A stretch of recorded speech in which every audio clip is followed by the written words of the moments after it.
Libérez-vous des relations toxiques, la vérité divine dévoilée. Tu es assis à table, ton téléphone reste muet, la conversation tourne autour de banalités et tu sens ce poids au fond de la gorge. Pourquoi suis-je tombé si bas aux yeux des miens? Peut-être que, dans ce silence, une question plus audacieuse s'élève. Et si ce vide n'était pas un rejet sans cause, mais une main protectrice qui te dégage du chemin?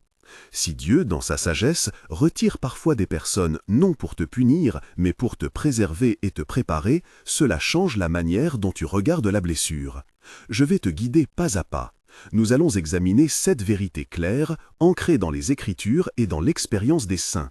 Comment Dieu voit les cœurs, pourquoi il préserve ta paix, à quel point l'isolement peut être nécessaire pour ton appel, comment la distance soigne, comment le silence révèle l'amour conditionnel, pourquoi Dieu te reconstruit en secret, et enfin, comment la séparation conduit à un alignement divin.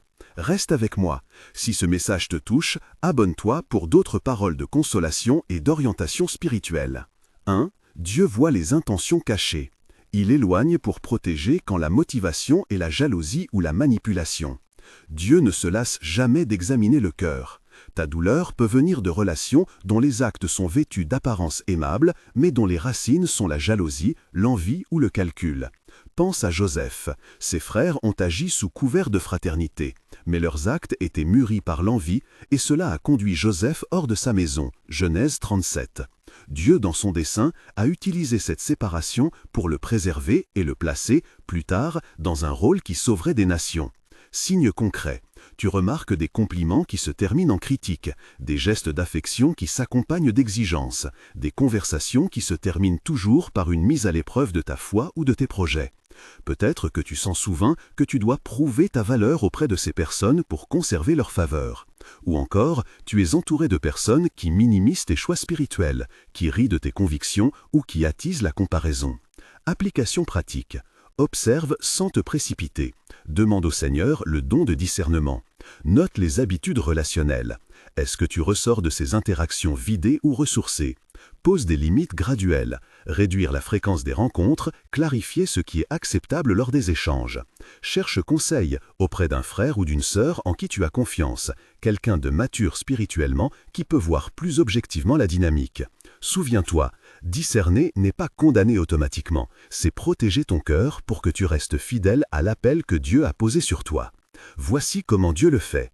Parfois, la séparation arrive lentement, comme une porte qui se ferme, parfois brusquement. Mais elle porte une raison quand elle préserve ton intégrité. 2. Dieu retire ce qui trouble ta paix. La paix est un signe spirituel de la présence de Dieu. Philippiens 4:7. La paix dont parle Paul n'est pas une absence totale de problèmes, mais une paix qui gouverne le cœur malgré les tempêtes.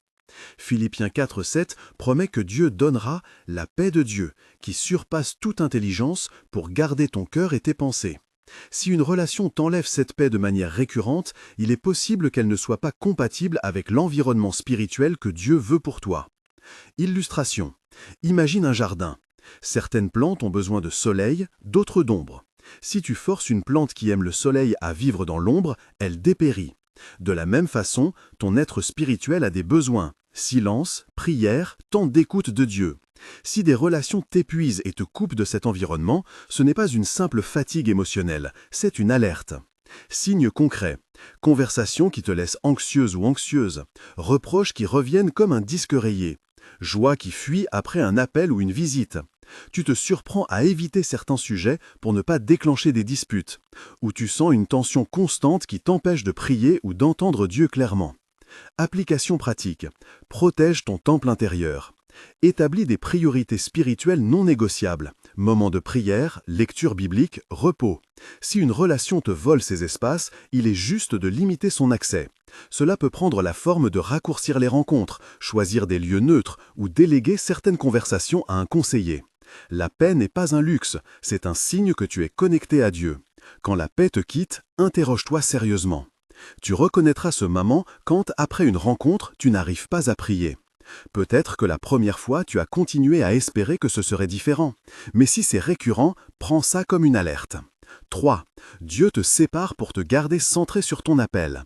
Parfois, l'isolement est nécessaire. Genèse 12:1, Jean 7:5.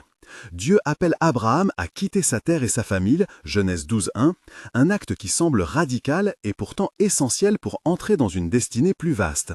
Jésus lui-même fait face à l'incompréhension de sa famille. Jean 7:5 nous rappelle que ses frères ne croyaient pas en lui. Il n'est pas rare que l'appel divin entraîne séparation et solitude. Ce n'est pas une punition, c'est la condition parfois nécessaire pour que l'œuvre du Seigneur se déploie sans compromis. Illustration. Un artisan qui doit finir une œuvre prend soin parfois de travailler seul, sans distraction, pour ne pas compromettre la précision de son travail. De même, l'appel exige une concentration qui peut demander de réduire certains liens. Signe concret, un sentiment d'urgence intérieure pour accomplir quelque chose. Des projets spirituels ou professionnels que tu sens ne pas pouvoir concilier avec tes attaches actuelles, ou des proches qui ne comprennent ni ne soutiennent ta vision.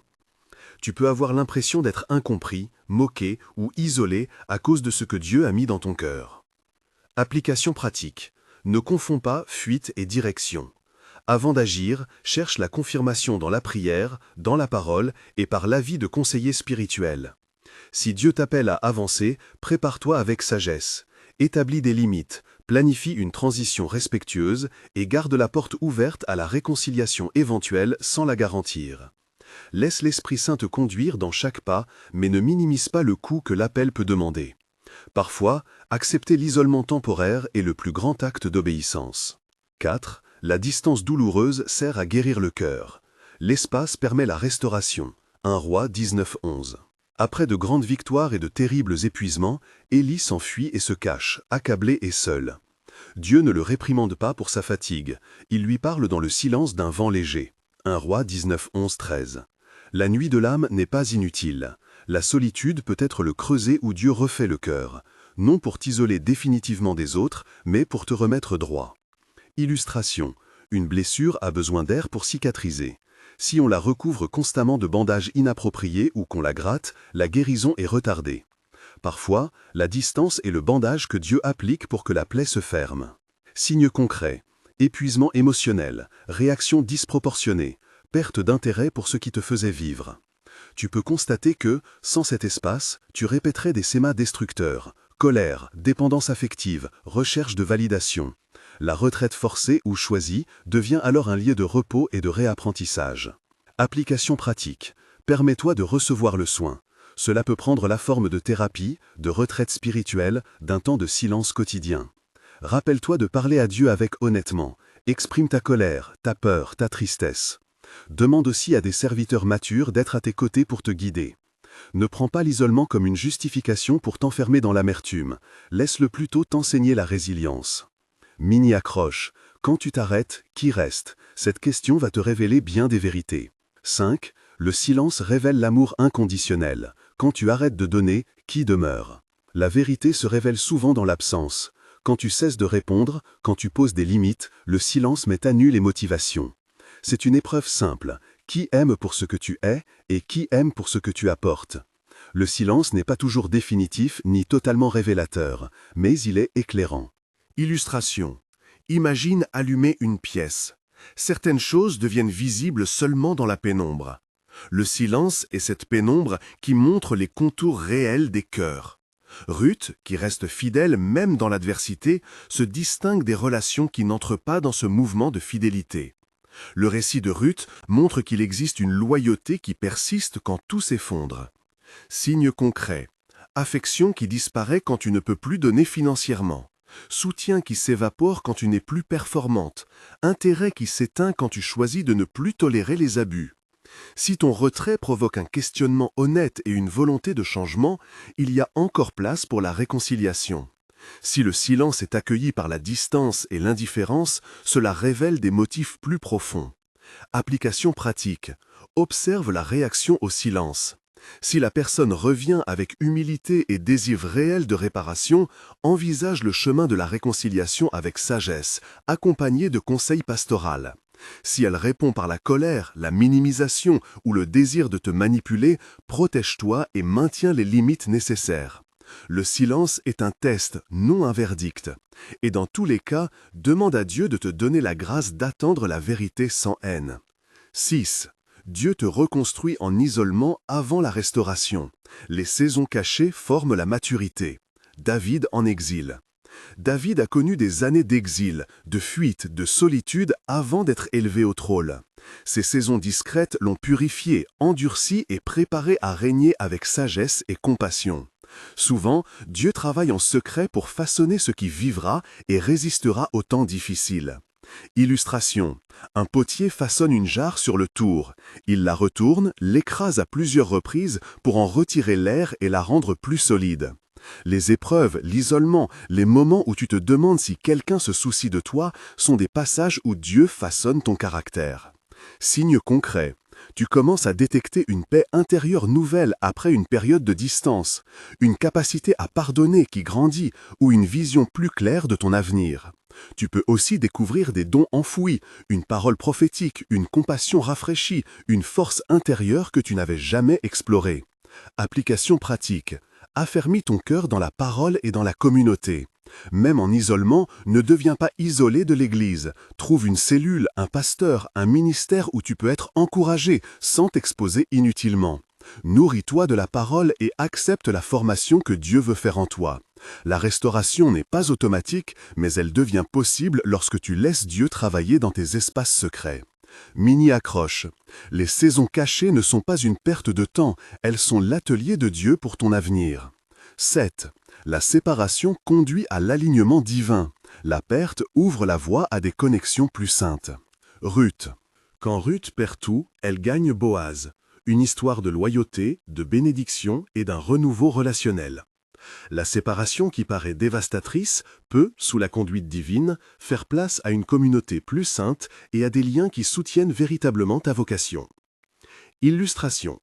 Après la taille, la vigne ne corte pas immédiatement ses fruits, mais la taille était nécessaire pour que la prochaine récolte soit riche.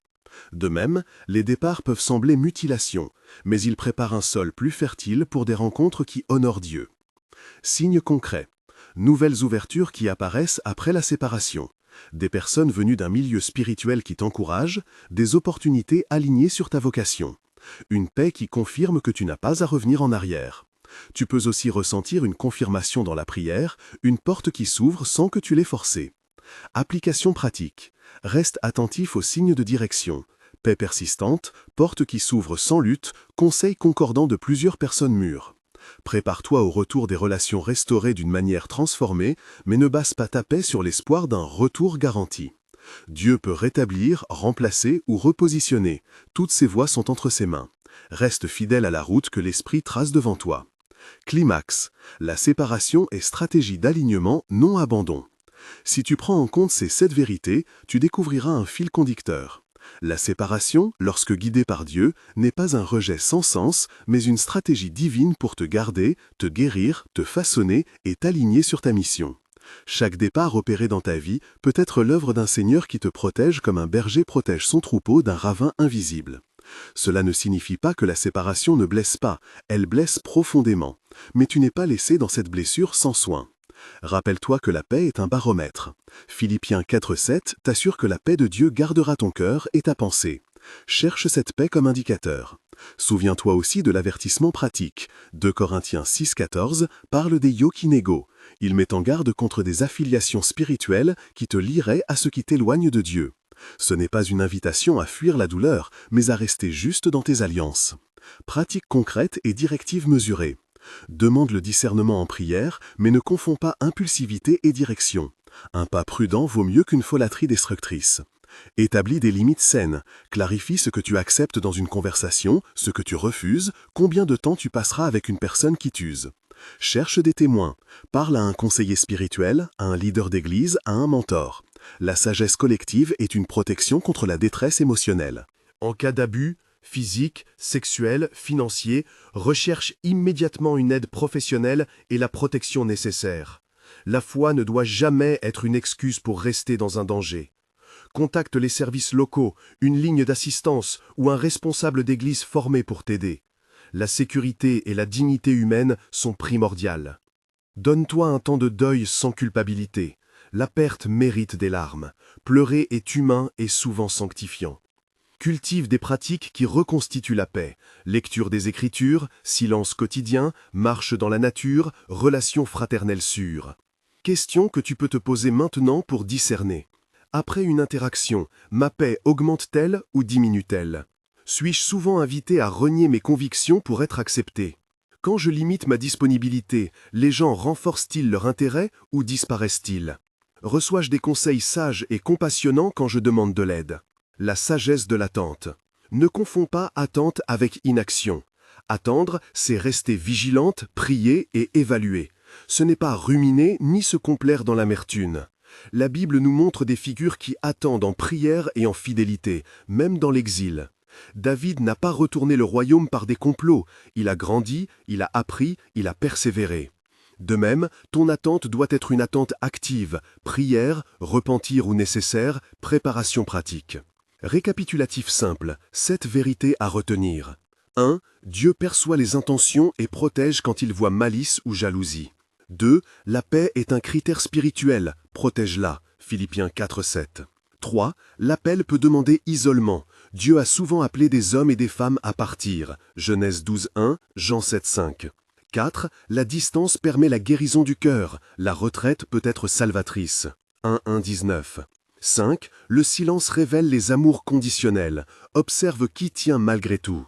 6. Dieu façonne en secret. La reconstruction précède la restauration. Exemple David. 7. La perte peut ouvrir la voie à un alignement plus sain. Prépare-toi pour ce que Dieu va mettre devant toi. Ruth. Un mot final au cœur meurtri. Mon frère, ma sœur, je ne minimise pas ta blessure. Perdre la proximité d'un proche, sentir le froid de l'indifférence, vivre le poids du jugement familial, tout cela est réel et demande douceur. Mais je veux que tu entendes cette parole. Tu n'es pas abandonné au hasard. Dieu est au-dessus des histoires humaines, et son regard qui pénètre les cœurs ne laisse rien au hasard.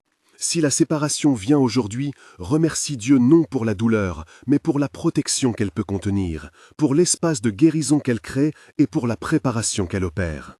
N'essaye pas de tout résoudre seul. Trouve une communauté sûre, des conseillers spirituels et, si nécessaire, des professionnels.